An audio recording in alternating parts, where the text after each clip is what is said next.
Ассалаумағалейкум. Мынау аш кезіңде түйенің сіңірі де тәтті болады екен.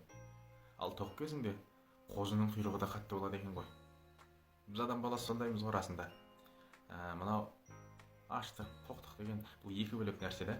Мынау біз қазір тоқшылықта өмір сүріп жатырмыз, Құдайға шүкір деп айтайын.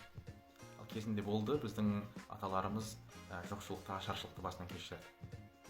Сондай бір ашаршылық кезде барлығы аштан қырылып жатқан кезде бір байдың баласы айтқан екен, мыналардың бәріне аштан өліп жатыр, одан да сұр күріш жеп жата бермей ма деп. Байғұс бала қаяқтан білсін, оларды сұр күріштің де жоқ екенін де. Сондай бір дәуір замандарда бір атамыз айтыпты, Алла, бізді осындай жоқшылықпен сынағаныңа, ашаршылықпен сынағаныңа мың шүкір деп. Неге деген кезде өзі адамның баласы табиғатында жаны қиналған кезде, жаны қысылған кезде Аллаға жақын болады екен да. Алласын ойлап, құлшылығын жасап. Шынында да сондаймыз ғой. Ал керісінше жаны рахаттау, көйлегі көп, уайымы жоқ, ұйқысы тыныш кезінде Алланы ұмытып кетеді деген адам баласы. Алла бізге айтады екен, егер саған жақсы болған кезде мені ұмытпасаң, саған жаман болған кезде мен сені ұмытпаймын. Ал біз қазір тоқшылықпен сыналып жүрген адамдармыз, біз түсінсек. Бізде қазір ысырап. Біз мастандық қазір, расында. Біз қазір нәски тесілсе жамамаймыз. Киімімізге дақ түссе лақтырып тастаймыз.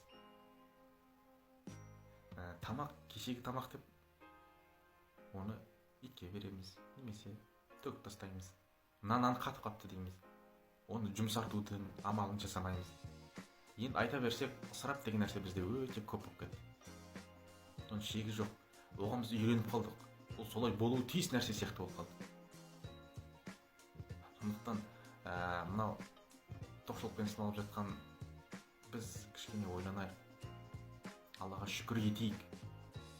Біз қазір қарнымыз тойдырып алып, ешқандай уайымымыз жоқ, шүкір деп, Алланың бергеніне шүкір деп, осымен ғана шектеліп қалып жатырмыз. Шүкір айтумен шектеліп қалып жатырмыз. Ал Құранда шүкір айтыңдар емес, шүкір етіңдер деген. Ету дегеніміз бұл әрекеттен тұрады екен.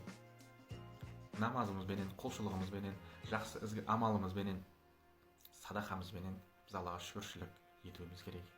Шүкір етушілердің қатарынан болайық, аман болайық.